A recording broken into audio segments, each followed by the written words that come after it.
These new details change everything for the Flames. With a huge summer coming up for the Calgary Flames, the team will certainly try to add some offensive firepower, but they will also have to subtract to open up some roster spots. So, could we have seen multiple Flames play their last game for the franchise? And if yes, then whom? We're going to get into all that and more in this video, but first I want to welcome you to Flames Digest. I'm Mark Griffith.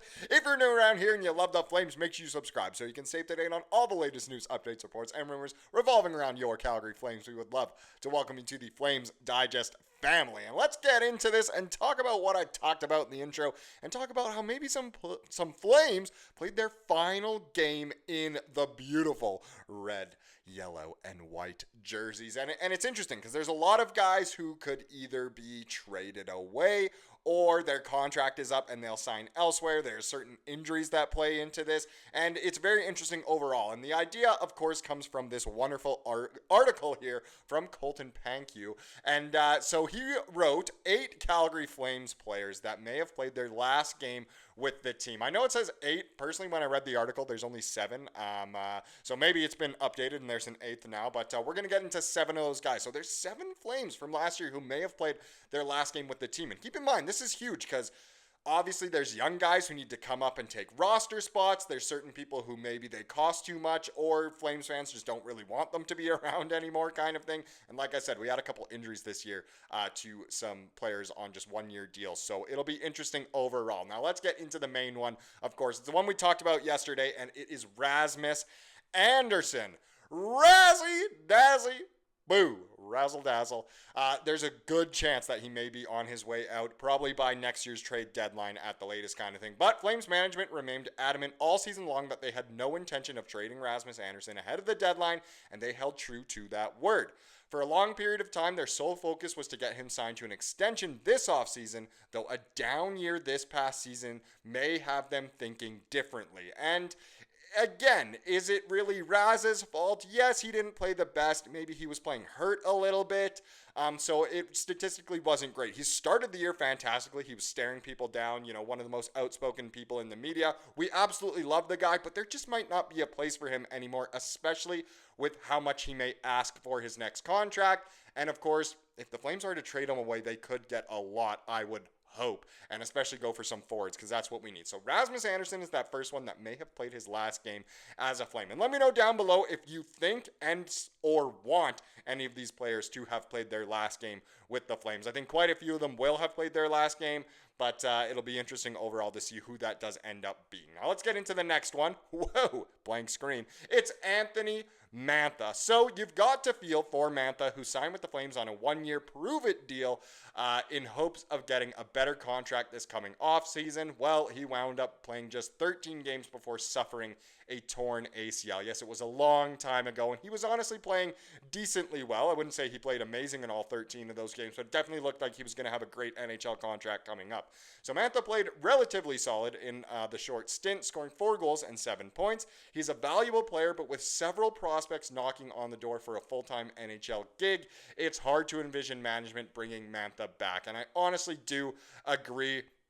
It seemed like he was slowly building up a little bit of chemistry with Huberdeau, but again, it's not only the fact that the Flames, have some prospects coming up and could have players take his place. It's also a matter of what will the Flames do in free agency and what will they do at the draft. I definitely think the Flames will focus heavy on trying to get that center this year in the draft, if not get some defensive defenseman prospects in the pipeline. I know we do have some, but to get more, obviously, to really solidify that decor. But either way, I don't know. I honestly do agree here. I think it probably was Mantha's last game way back in, was it October or November or something?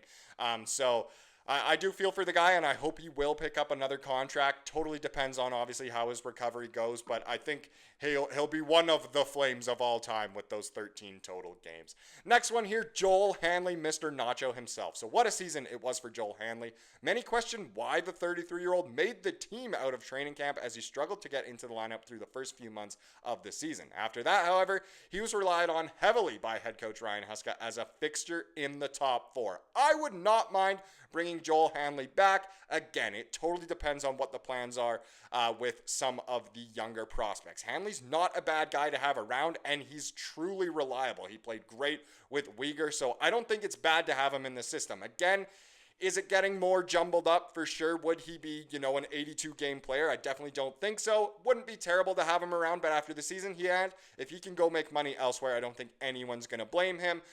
We would miss him, as a person, but obviously as the player, he's a little bit expendable. Let's put it that way, and maybe some of our younger guys would fit in a little better. However, I would not hate it at all if Nacho was a Flame again next year. Number 4 here, Dan Vladar. This is one that's going to be very pressing, and I know the fan base is pretty split on where they stand on him, if we should have traded him or not, and if he's even going to re-sign. But Dan Vladar deserves a ton of credit. He was having a tough season, but really stepped up in his final 7 starts when the stakes were at their highest. That said, it still marked his 3rd straight season posting a save percentage below 900, which may have the organization searching for a more reliable option behind Dustin Wolf for next season. And that is true. It would be great to keep Vladdy around. I doubt he'll ask for all that much money, and I don't know.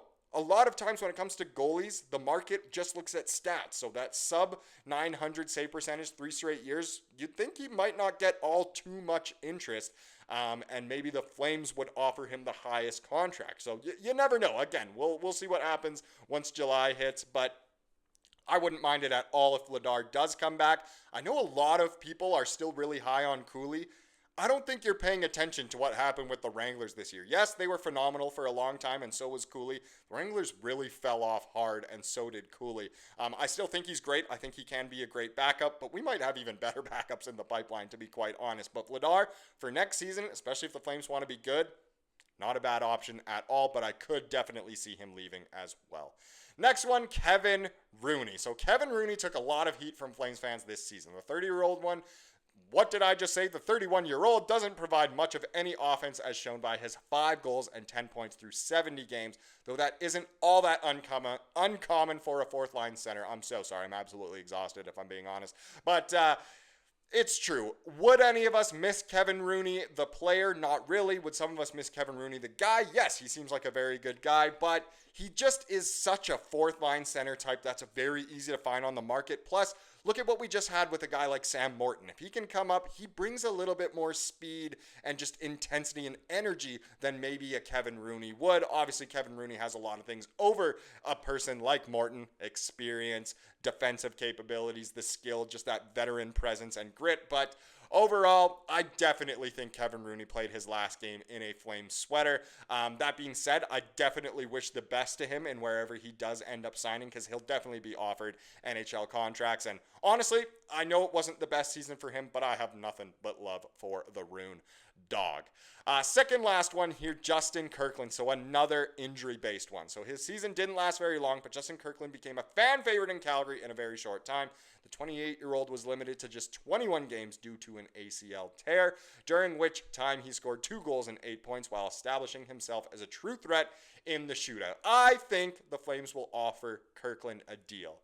Will he play that much at the NHL level? I'm not too sure. Again, it will totally depend on what the plan is with some of these younger guys. Certain ones could come up. Guys like Morton, guys like Sunyev, of course, as well, could easily slide in there next year. So Kirkland, I would assume he stays with the organization. I just don't know how much he'll play with the Flames. But as a fan favorite, I would absolutely love to bring him back. Now let's get into the final one here, and it is Daniil Miramanov. So the Miramanov experiment hasn't worked out. Flames received the 27-year-old defenseman as part of a package in last year's Noah Hanifin trade with Vegas, hoping they could unlock the full potential of a blue liner who had excelled in the AHL the prior 2 seasons. He's just not quite good enough. Again, I really like him as a person. I think he, just from based off what you see on TV and in social media and stuff, he seems like a wonderful guy. He genuinely does. But again, I would much rather see people like Bruce Stevich and Perek in the lineup than Miro, and that's just the unfortunate reality of the situation. I wish he was a lot better than he had been. Not even that he was that terrible. Some nights not the best, but that happens to any hockey player. So I think he has probably played his last game in a Flame sweater. But again, let me know down below what you think. Do you think any of these guys will still be Flames? And if so, do you think they'll really play all that much? Raz, I mean, it's pretty safe he would play if he remains with the team, doesn't get traded. But overall, very interesting here. And depending on if these guys stay or go, it really could change everything for the Flames and for their future. Now, before we get into the comment of the day to wrap up this video, I've got a little Zayne update for you, which is our favorite thing to talk about, Mr. Parekh himself. And this is a great update.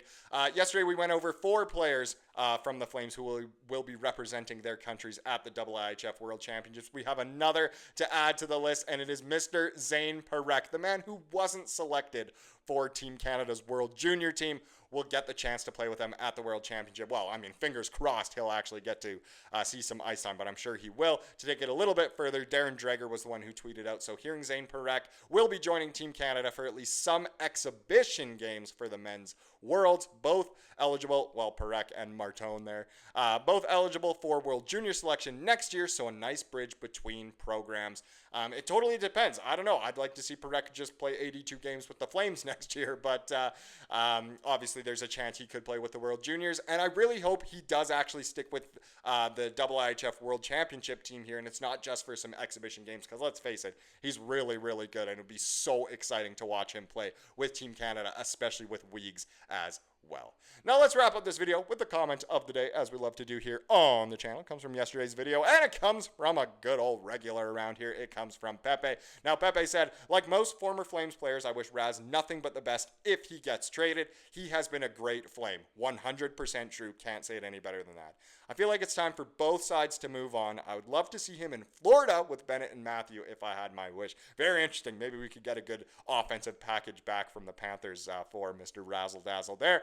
But great comment there. It'll be very interesting to see what does end up happening with Raz. Maybe we'll hear some crazy trade rumors throughout the summer, and then nothing will happen like it always does. But overall, definitely a situation to monitor. Thank you so much for watching this video. Please subscribe, like what you saw here today, and have a wonderful rest of your day.